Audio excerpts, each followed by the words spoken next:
All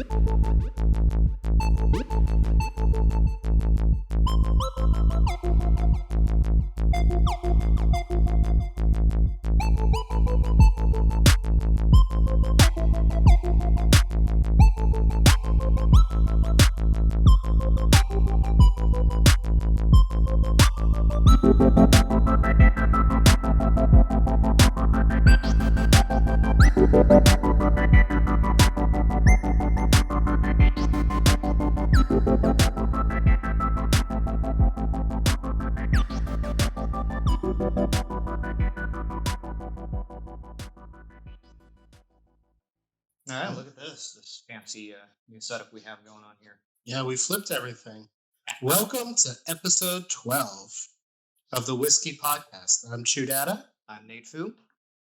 And we are drinking Macallan 12-year-old. Macallan 12, look at that itty bitty bottle. It's so cute. I think we had mentioned in a previous episode that the wives had signed up or read an article and whatnot on whiskeys for us. Yeah, it's probably one of the best gifts they can give us. Unending supplies of new whiskeys and liquors to drink. So, real quick, we are drinking the Sherry Oak Macallan 12-year-old. The Macallan Sherry Oak 12-year-old forms part of our Sherry Oak range, which features a series of single malt whiskeys matured exclusively in hand-picked sherry-seasoned oak casks from Jerez for richness and complexity. A matured character, the 12-year-old delivers rich wood spice, dried fruits, and a natural, rich gold color. I couldn't have read that better myself. It's all of the teacher voice reading books to her kindergartners. Oh, man. I think this is one that I've actually been looking forward to for a bit, just because we've been drinking some on the less expensive end. Yeah. And this one's less expensive because it's so small. It's an itty bitty bottle. Yeah. So yeah, this was one that we were gonna do it last week, but I said, hey, it's a 12-year-old. We're coming up on episode 12, so it was just oddly appropriate to do a 12 at 12. So wait till he starts drinking it, then we'll get far more tongue twisters. I mean, if you stuck around for 12 episodes and watched any of it live, you understand that my stammer is real and that I'm real good at editing. Speaking of editing, we've got a whole new setup here. So we've gone ahead and changed mics, camera, and orientation to try and get a little better experience for everyone involved. Yeah, make it a little easier for us. We with the fancy mics, there was a big problem with both of us, looking away from the microphone, having conversations with each other, and then just... And the room echoes. No, it still echoes. Yeah, but not as bad, because now we're using these Rode lavalier mics, which I happen to have, and they plug directly into our phones. So between that, Discord, and Craigbot, props to Craigbot, we'll see how this goes. Still beaming this home to the mothership. Right. There are so many points of failure. It just drives me batty. I'm watching the monitor over here, and just every time I see something glitch. Yeah. It happens though. It's part of the live experience. But as we improve and the equipment improves and the budget for said equipment improves, we'll get there. By the way, if you'd like to help with the budget for said equipment, we are nowhere near that yet. So. This week last 2 weeks have been, I don't know. We had our Blade Runner apocalypse.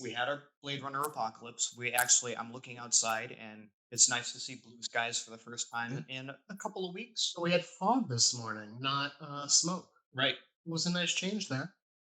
So we are in the Los Angeles area. There are currently the Bobcat fire still burning, has been burning for 42 days now, I think it is. Yeah. And that one's pretty massive. It's threatened and backed off at this point, but it almost took out the Mount Wilson Observatory. Yeah, thankfully we had the wind shift, which is, again, why we have blue skies as opposed to Blade Runner. And some of the images coming out of and if you're looking at images that are being put on the media, no, it's not that bad. It's close, Yeah. but it's not that bad. Those are highly embellished and highly dramatized. Well, some of them though are the one the UPS truck that was going around at noon. That one's accurate. Yeah, but where was that truck at? They're in Oregon. Right. Yeah, that's not Los Angeles. Los Angeles didn't get as bad. San Francisco got bad.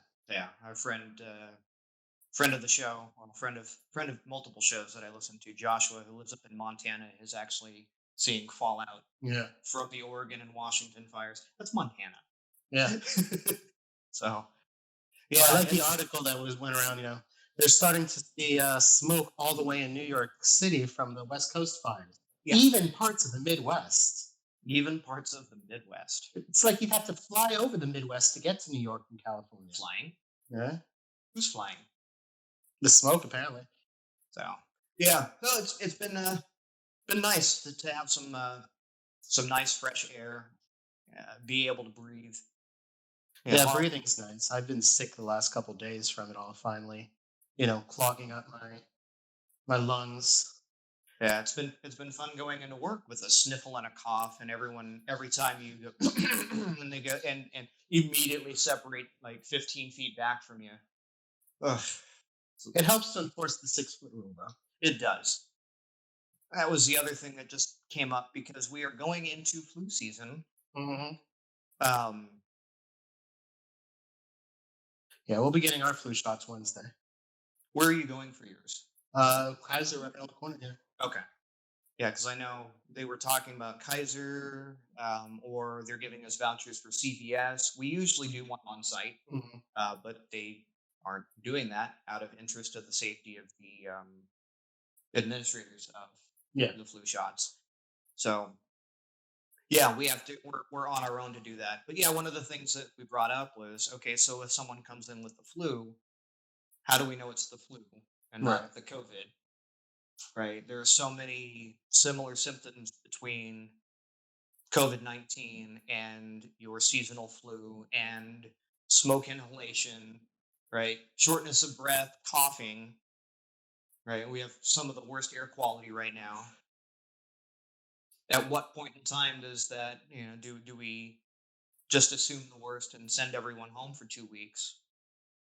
Yeah, I find it so funny that everyone's pushing to get schools and businesses and things reopened so quickly. But it's like, no, we still don't have all that stuff figured out. Yeah, I'd love to get back to normal, but um, every time we try to push it faster than things are ready, it just makes it longer. Right. Yeah, there's just so much that's still unknown about it, and I don't know what the solution is. I don't, there word on the street is we're closer to a vaccine than not, right?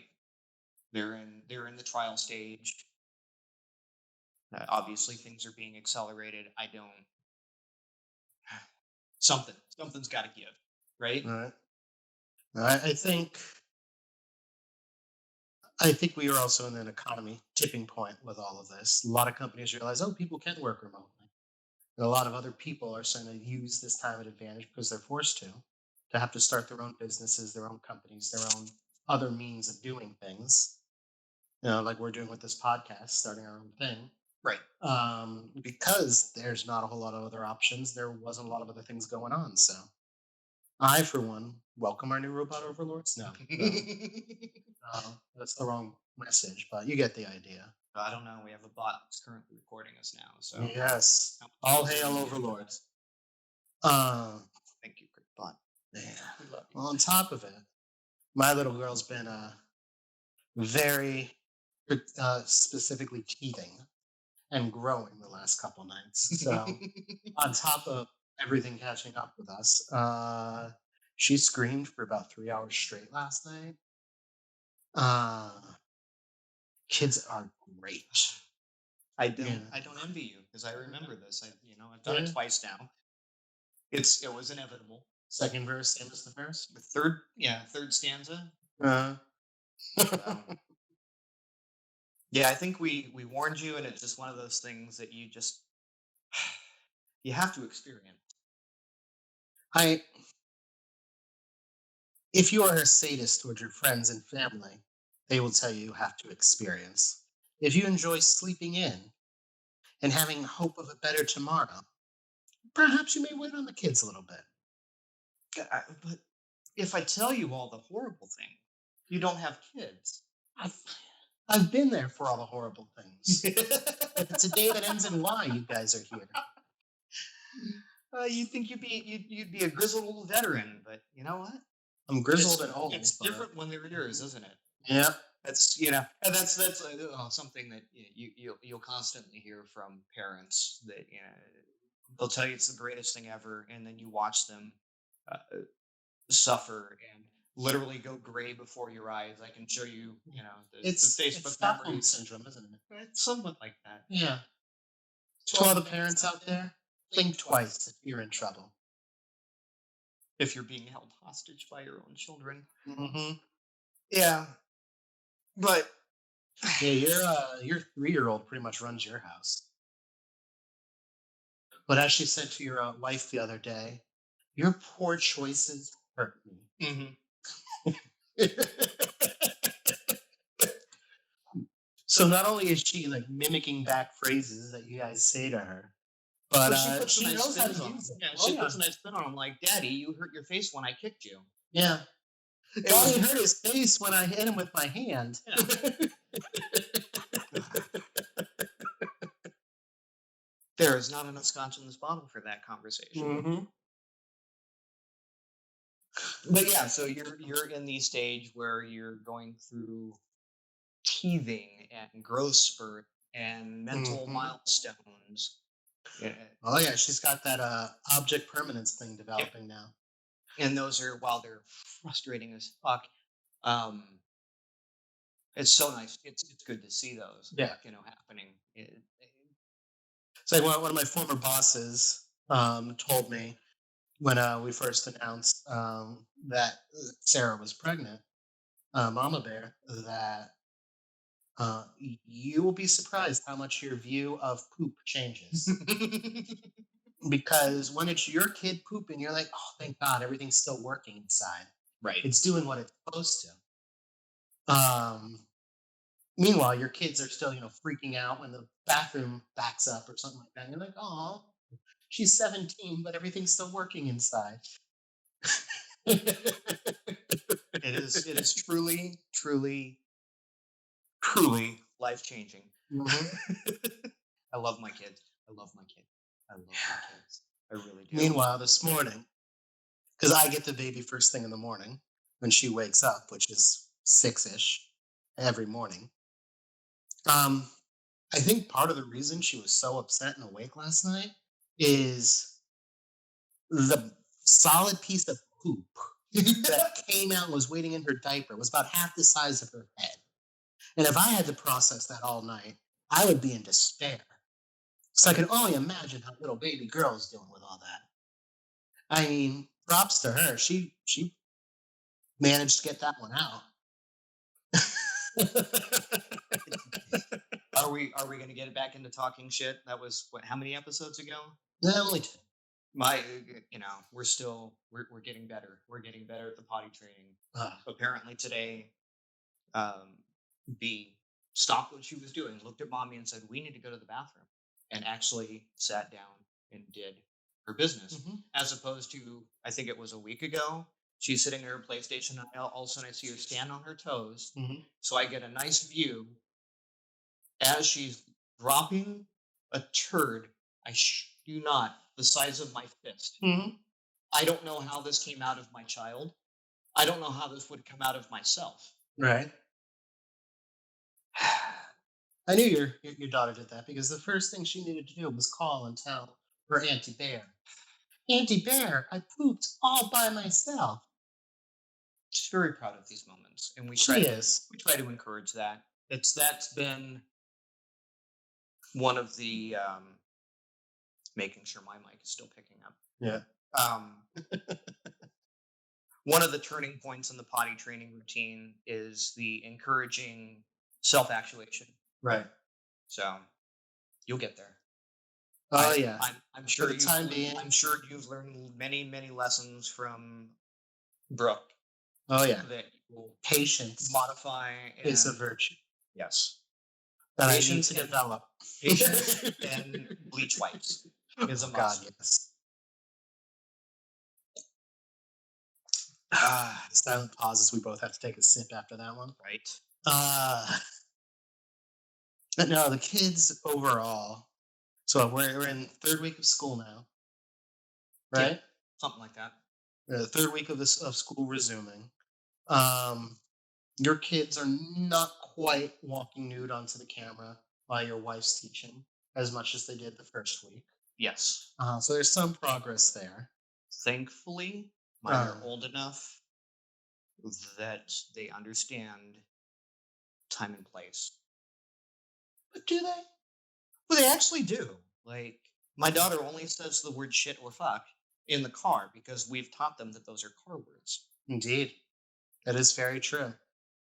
Very, very true.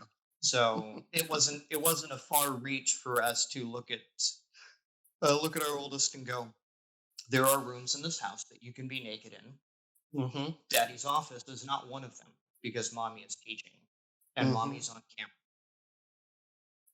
Meanwhile, your girl's a ham. She and my wife invented a new number game earlier and recorded it. And your daughter hammed it up so much on the camera. It's now been posted to the kindergartners. Gosh. I don't know why this is so funny. I find this so funny. So she'll be getting all the cute aww. Yeah. Meanwhile, I think my wife decided to assess her just for the hell of it. And she's kind of reading at a kindergarten level. She's 3. Kindergartners are Three and a half. 3.5. She's only about a year ahead of schedule. Only. Oh, Mm-hmm. I don't know if that 375 milliliter bottle is going to last us this episode. No. The way these No, I don't think it conversations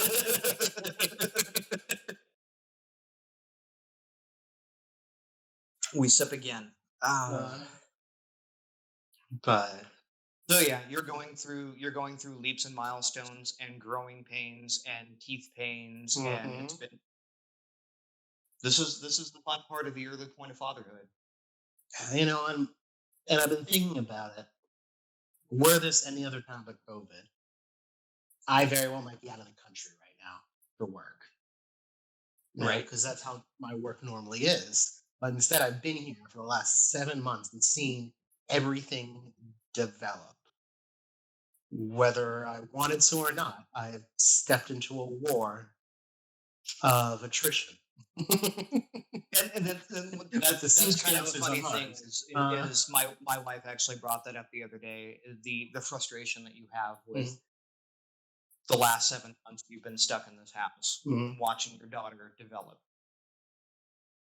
And I'm freaking jealous. Right. Right. Because I didn't have that luxury because I was, my daughters were born in a non-COVID time and paternal leave is very limited.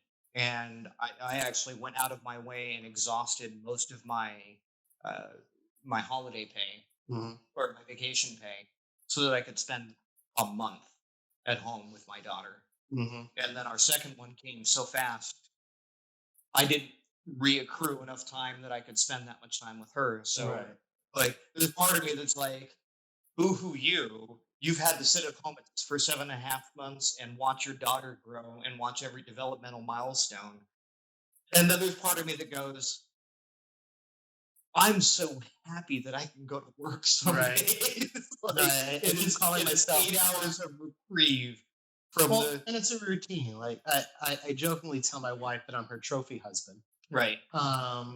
Because everyone else is working, and my work at this point is contract work or it's independent development type stuff, such as the podcast or the website. Right. And soon YouTube channel once we get more content up there.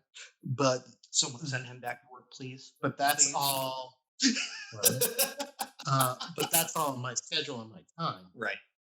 Like legitimately, I can have an hour and a half every morning, just my little girl and I playing.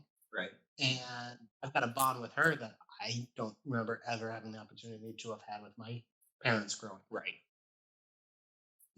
and That was something that was severely lacking with my own father Mhm. personally. My mother, again, these were different times Right. back in the 70s, early 80s. We didn't have the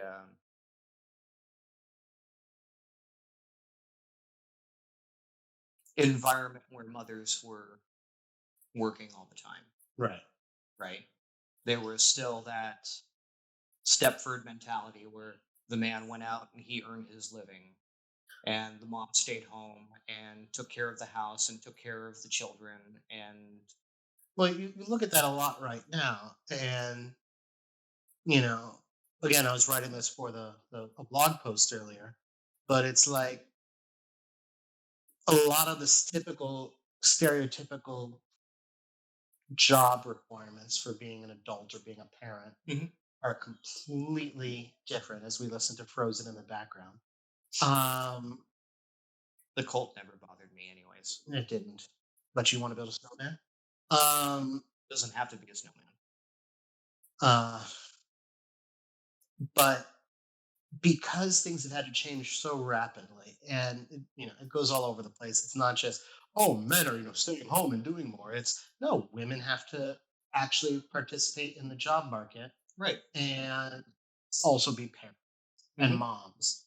And men are, the career where you could go someplace, work for your entire lifetime and retire doesn't exist. People are jumping around and there's different gaps. Right. The rule books that we were all trained with growing up are for the most part no longer relevant. Yeah, and there was again, we're coming off a time that there were trade skills and industries, Hmm. and your father was a woodworker or a machinist or Hmm. a manufacturer or whatnot. We're so far beyond that we're such a service Hmm. environment now. Well, it's a gig economy, Right. unfortunately, which is detrimental to the individual unless you're truly an entrepreneur and are able to juggle that.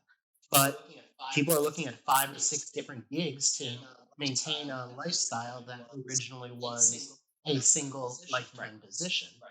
You could walk into a place, sit down, and be like, "Hey, I have no marketable skills, but I'm a good salesman," and just sell yourself. Right. Now there's so many walls between you and a human being to have that kind of conversation that it's ridiculous. And you hear that long old the long old myth of like Steve Jobs and Bill Gates started in the mailrooms Mhm. of their company, or what the Of eventually become. IBM or whatever. Yeah, Yeah. that's just not an option anymore, Hmm. right? And then you look at it. There was an interesting post by a streamer named uh, Ashley Christ, something like that. She Link in the show notes. we'll look at the show notes.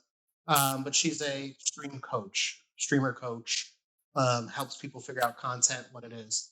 But the conversation is okay. Look at how many subscribers you would have to equal the standard income of a waiter, Right. of a woodworker, of a entry level ABC, and you realize the idea of quitting your job and streaming full time is n- There's a nil. lot of sacrifice, and there's a perfect example Mhm. in the industry now that has blown up well beyond his ways and means. But Mhm. Professor Broman Yeah. was literally donating platelets Hmm. to get by, and figured out his finances and said, what is the absolute bare minimum I need to live, and how many hours would that take me at minimum wage? Right. Can I do this streaming? What is the sub count? What does that take? Hmm. If I can achieve that and sustain that, But he flipped it also. It wasn't just how can I make as much money as possible? It's no, how can I limit how much I earn right, to get there? right, So this was a guy that he moved to a relatively cheap area.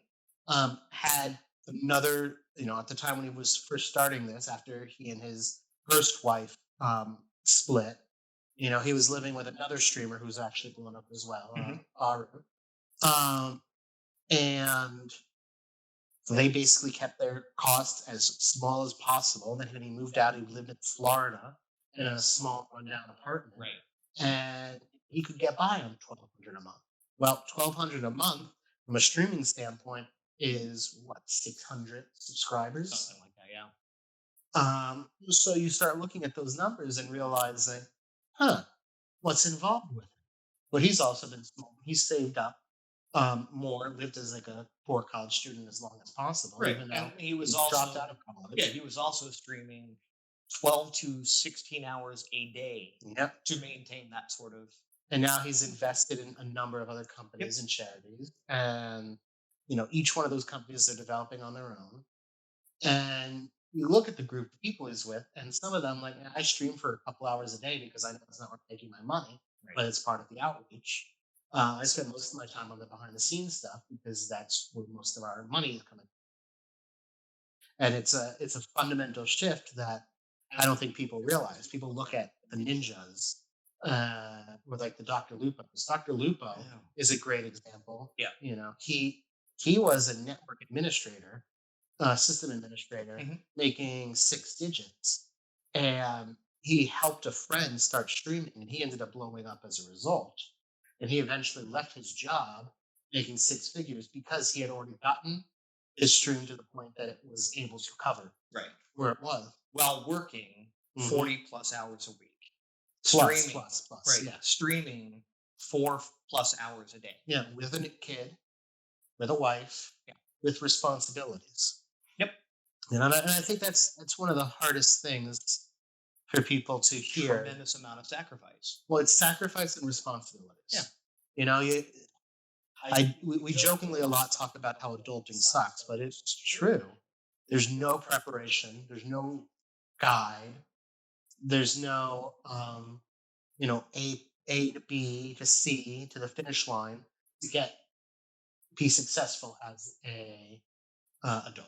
Yeah, and there's no playbook if with parenting and working and whatnot. If evidenced by just you and I, right? You've seen everything my girls have thrown at me, and it doesn't apply. There's a lot of it doesn't apply to your own. Yep. Right. Yeah, it's funny. Mama Bear pretty much raised her cousins, and there's a kindergarten teacher, and all these sort of things. And she's been doing that for far longer than I've known her. Far longer than you and your wife have been married, because I was not at your wedding. But even with that, doesn't matter how much reading, how much whatever, it's still like, well, shit. I didn't expect that. Where do I come from here?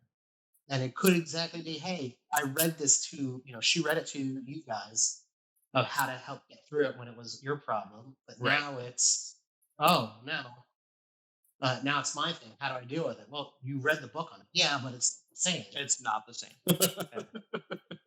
Yes, they're the same age. Yes, they're going through the same span, but it's just, even with my own two, how I've handled one and handled the second one, all bets are off. Right. So yeah. What else we got? Well, I mean, we're talking about the whole job market and everything, and how we're no longer a men go work, women stay home, right? Pound on chest, man provider. Right. We're well past that, and a lot of that movement towards getting women in the workplace has to do with someone that we lost over this weekend. Yeah. Oh yeah. We're gonna go into Notorious RBG. Notorious RBG, RGB, RBG. Sorry, my tech side hits me, and I, red, green, not blue. coloring. Right. Yeah, that is an interesting. Oh, hey, Ice Cube. Ice Cube break. Hi, Mama. Look, whoever was singing before with Frozen has the voice of an angel. I said to Angel, you're gonna have to edit that out. We might keep it there. We'll see. It depends on how well the mics work. Oh, it was beautiful. Yeah. Thank you for the ice.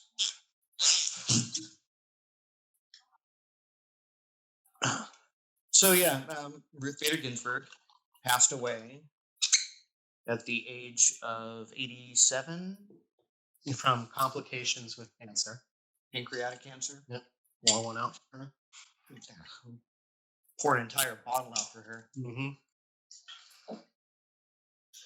No, but what she's done for women's rights, equal rights in general, during her 60-year career Right. was tremendous.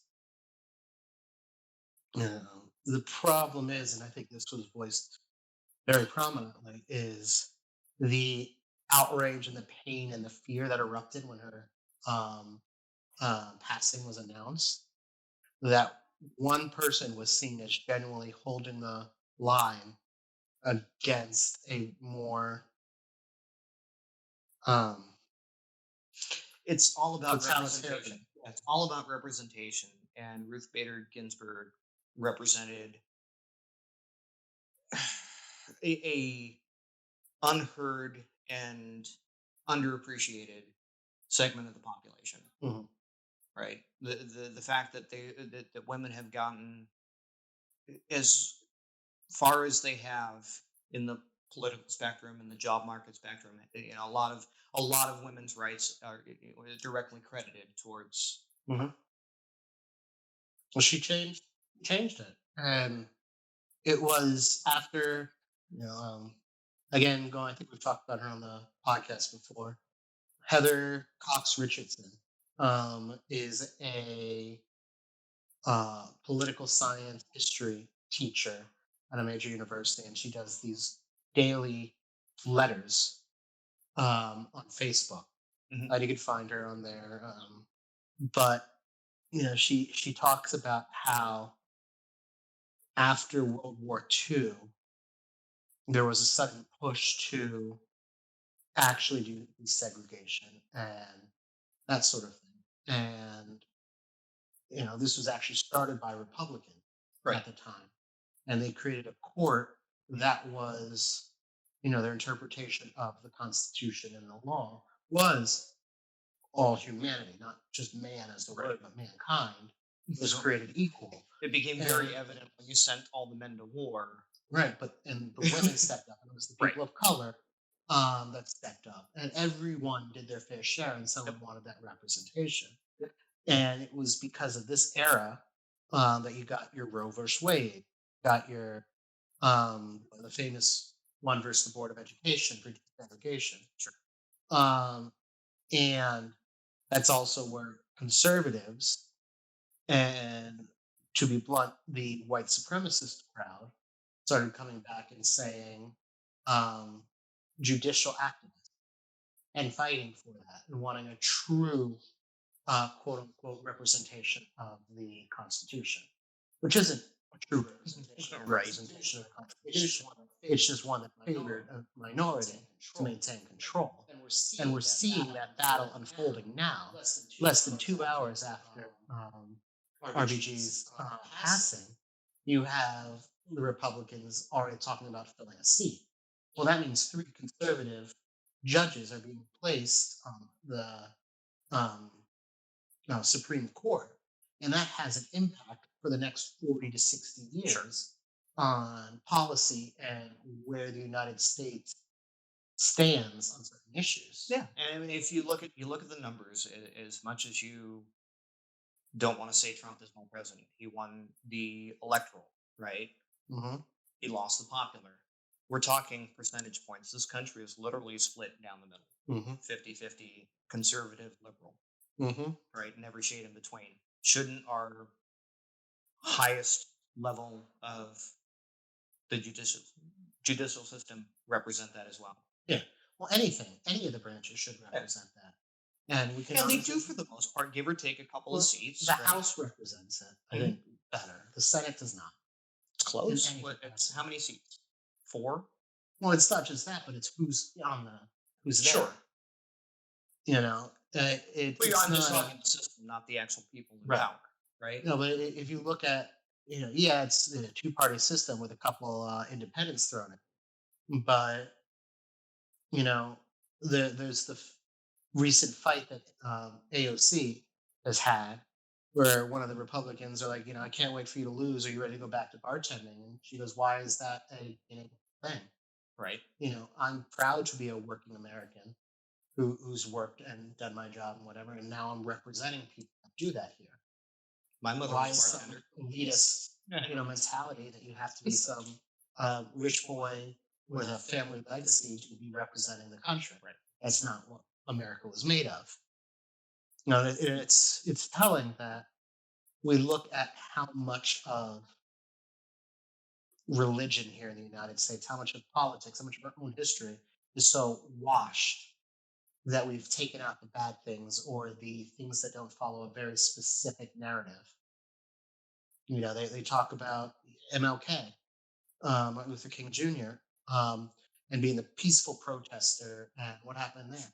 No, he wasn't just someone who would sit around and let things happen. He was an activist and he fought tooth and nail. But he has been so washed down because it's a much more comfortable view of, the rest of America being able to pat themselves in the back and say, see, we've addressed these issues. They don't exist anymore. And hide the simple truth of it. But going back to what we were talking about before, we're in the luxury of who we are, our skin color, our religions, our capabilities, that we do have some luxuries here with how we can raise our kids, how we can raise our families, what we can participate in. A lot of other people have been blocked from a lot of those opportunities. So the fact that they have to work, both parents, 2 or 3 jobs, just to make ends meet, just to be able to survive another day. And so they're not part of the conversation. They're not part of parenting. And we see how that's escalated from there. And for the longest time, even the families that were, raised with that opportunity didn't actually participate in raising their kids. They had a nanny, they had, babysitter, they had someone else who would step in and take on the majority of that job because their job was to work or to keep the house or to be some sort of activist in some capacity. Now, all of that's still compounding together, but we don't have that kind of luxury across the board. I saw a babysitter growing up, our nanny, more than I ever saw my father. And we weren't exactly making tons of money. He was a pharmacist. Sure. My mom worked kind of when she felt like it. But I had a better relationship at certain years with the nanny, who was just a retired grandmother looking for something to do, than I could say for a long time with my own parents, just because they never had the burden of having to be an adult and a caregiver and a worker and all those things combined.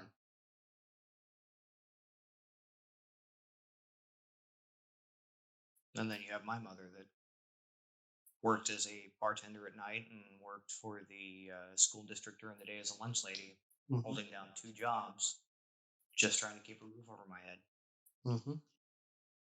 It's like I was a latchkey kid. Right. I was basically, you come home, you're going to see me for maybe an hour. If I don't go straight from one job to the other.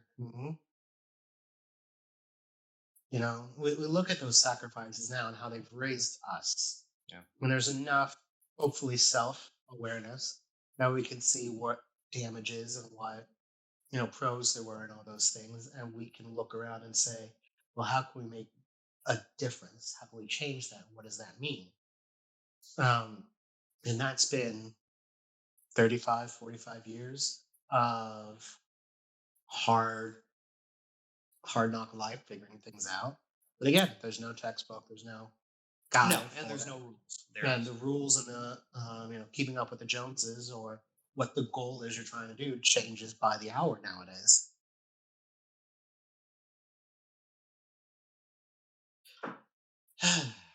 Yeah. Truth.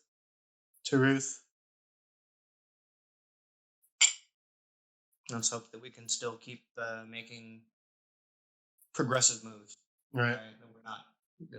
Let's keep moving forward, whatever that looks like, and not keep reliving whatever past.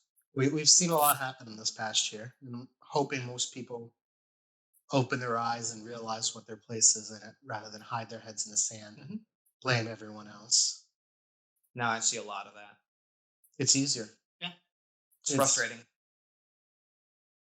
Yeah. Again, I'm right in that lovely in between where I get okay boomered on, half the time, Mhm.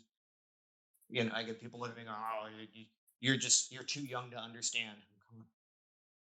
I've lived almost half a century. Well, you are. You are the grandpa of the Bearded Legion. I am. Mm-hmm. So it's weird. You It's- take your teeth out at night? Not yet. Not yet. Although I have a lot less teeth than I used to. Mm-hmm. Got to get them filled in. They're wooden teeth. It's just rough. I don't want to. I don't want to wax political too much because Yeah, we're a happy podcast, but the music's so happy. For those of you that get it, props. That was a play on a musical called Urinetown, which also features prominently into our day and age now. Check it out. It's The Simpsons on Broadway. But yeah, I think we as Americans, we as dads, we as parents, we as adults have great opportunity if we're willing to take ownership of it and push forward with it. Yeah. But especially we dads have- of daughters. yeah. But we as a culture have this inability of taking accountability and being responsible for our own actions. So part of navigating this is seeing how our generation decides to grow up and what that means. And, moving forward, where do we go with it? We talk a lot about, well, not you, but they talk about in general people, the entitlement of millennials. Sure. But I see a hell of a lot more entitlement coming from older generations that are trying desperately to cling to something that's no longer relevant. And we It's see it interesting. now. Again, like I'm right in that Mhm. middle ground. I can look both ways and go, Get off my lawn. get off my lawn, and oh, jeez. I'm so frustrated with my age bracket and above, and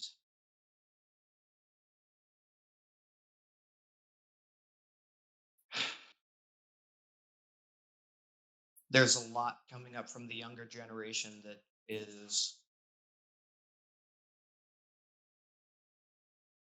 so, I guess, oppositional Mhm.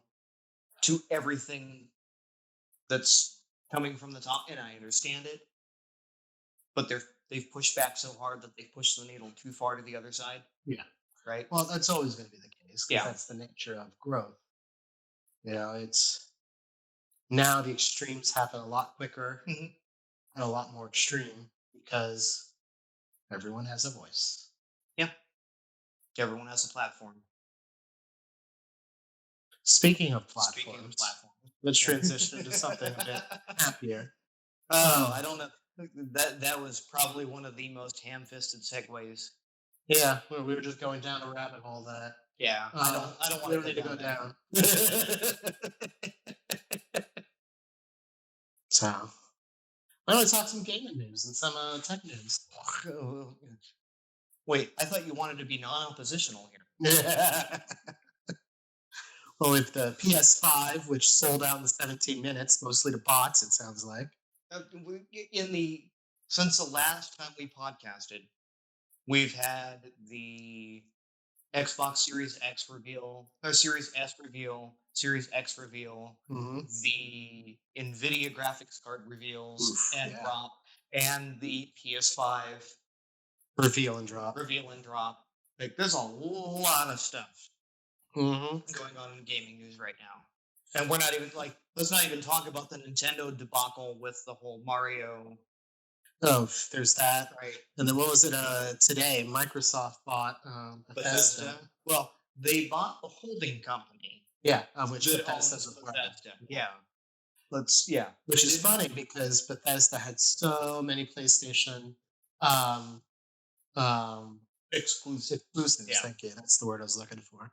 That now the question is, are they going to turn the table on that? Are they going to still sell to Sony and PlayStation, or are they going to hold everything under the Xbox umbrella? Because right now, all PC gaming is even being pulled slowly under the Xbox umbrella. Right. And Xbox is just becoming they're trying to, change gaming from, PC gaming or console gaming to just Game Pass Xbox. Right. And you had rumors come out in the past couple of weeks that apparently Microsoft was in talks to buy back Bungie. Yep. Right. But the price wasn't enough. Right. How much did Microsoft just spend on $7+ billion? $7.5 billion. Yeah. What was Bungie asking? Right. $7.5 billion wasn't enough. Well, and part of the conversation with Bungie would have been, hey, we need an exclusive for this new launch. Right. And so Bungie was in the seat with that, the controlling seat, which I think they did very well, managing to be on Game Pass exclusive for the release as Destiny 2 Beyond Light, Right. compared to Halo, which had this. It's coming to Game Pass. What is today? The 21st. So Yeah. tomorrow. Yeah. It's coming back to the xCloud service. So it'll be on xCloud service after the patch tomorrow. Right. Because it's day one, so there has to be a day one patch. You will have all the current update and DLCs available as part of your Game Pass subscription. Right. Big moves. Very big moves. But you look at the pricing, the Series X and the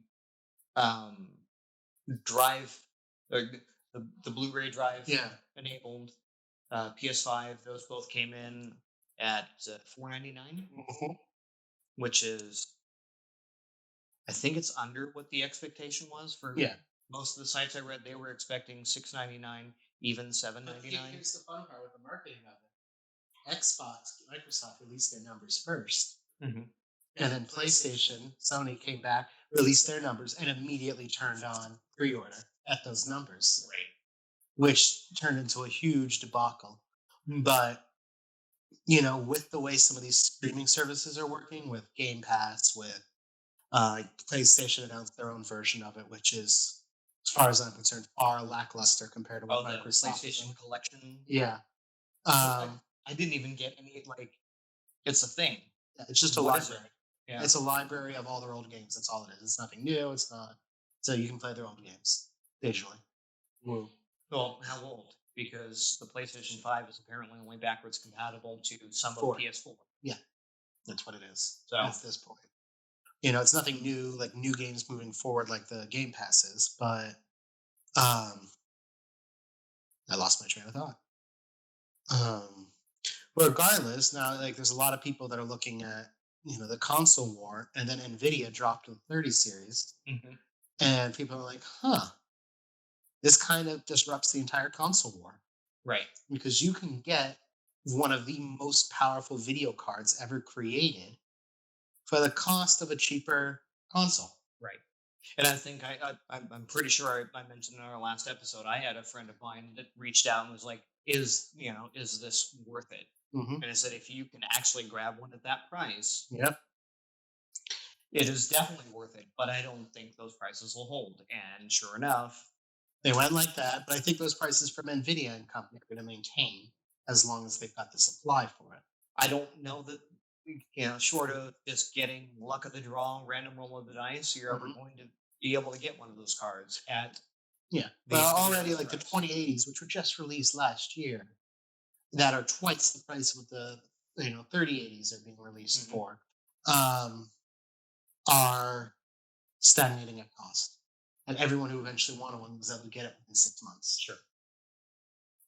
So we're seeing that trend suddenly happening, and when you throw on something like Xbox's Game Pass, and the amount of games that are now being developed or being backwards developed to allow crossplay between the Xbox Windows platforms and the Xbox console platforms, and you're changing the game. I actually want to see if you can do Xbox PC and crossplay with Xbox Not at the moment. console. Yeah. Not at the moment for some games, Right. but we've already seen that happen with that's a art. We've developer seen it, thing. Yeah. and that technology has already been granted to them for a year at this point.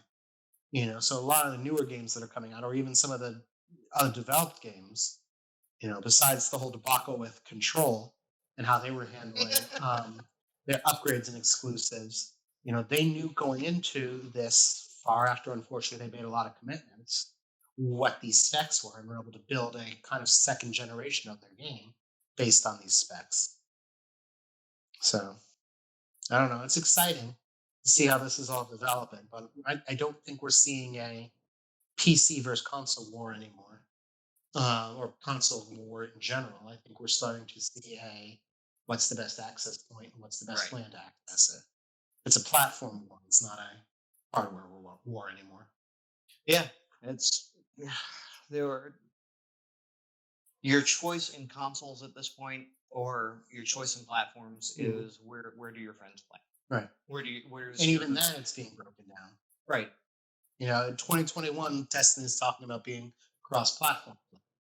So if other games follow in that, because Fortnite's already there, Yeah, and I mean, I have friends in all three legs of this fight that are going. Well, I'm buying a PlayStation 5 because that's where all my friends are, right, and I can't knock you for that.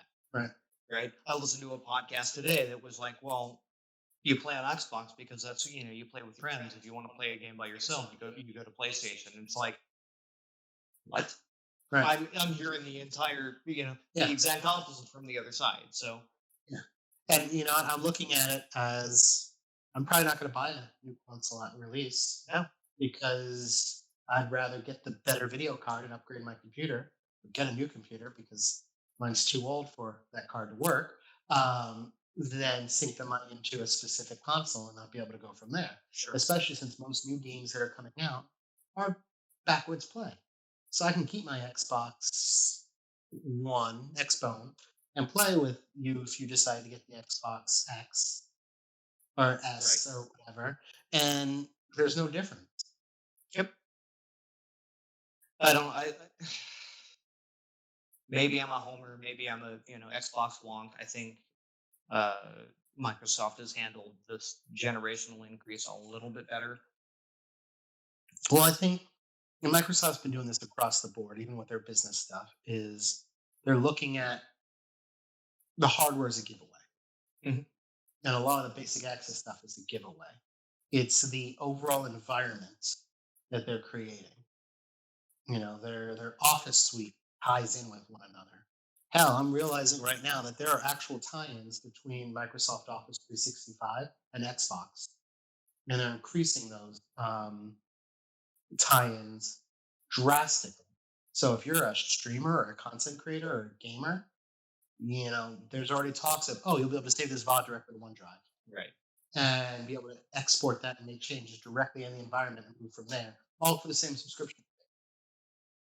And yeah, you could take other things out and they're allowing all that access, but it's convenience. Access is one thing. Google had that for the longest time. Apple did it. Apple did it to the point of exclusivity that killed so much of its potential, I think, to keep people locked in. Microsoft's like, yeah, we're providing it to you as a service. If you want to use something else, that's fine. Here's how you integrate it with it. Right. But, oh, by the way, all this stuff is here as well. The irony that Microsoft was the first one that was taken to task for Yeah. being monopolistic, and now they're the ones that. But they're still monopolistic, but in an entirely different way. in a different way, right? Yeah. Now it's monopoly of convenience. Right. Because they realize consumer mindset. Sure. It's not the You already have Netscape Windows versus on your computer. Yeah. And it We doesn't wanna even have keep to be you- Windows. We want to keep you there, so we're going to give you access to Android apps, and we're going to give you access to Apple apps. We're just Yeah. going to build that functionality in, and we're going to tie it in somehow.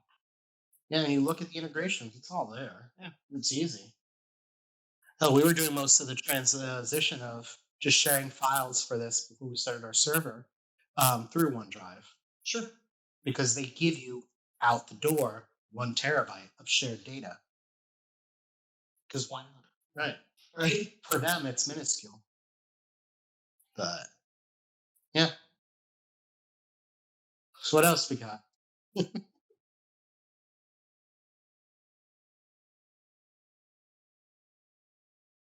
I don't know. I think we covered everything on a very broad level without getting. Yeah, we've covered everything. God bless our families. God bless our families. God And bless. Frozen in the background, and God bless the continued whiskey deliveries from there. But I think we're done at this point. Yeah. You're gonna be getting an Xbox, right? Yeah, getting a PC. That's what I'll save up for. So I got to be able to edit all this stuff too, right? Gosh. But until next episode, Until next episode. I'm Chew Data. I'm Nathan. Thanks for listening. All right. Then we could probably kill the recordings. Well, let's see who's out there that we can potentially raid. We're still live. Yeah, well, we're finishing up. So The monitor. Monitor's not in here. Great, Team Monster. Shall we do that? Yeah. Raid channel. Yes, you are. Lady Phil. Team Monster. Thank you all for watching.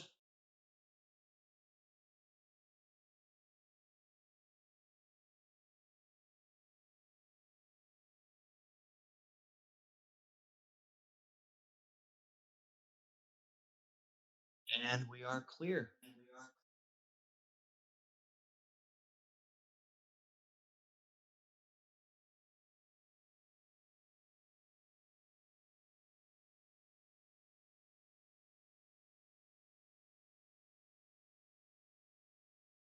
Oh, come on. Windows. Unmute site.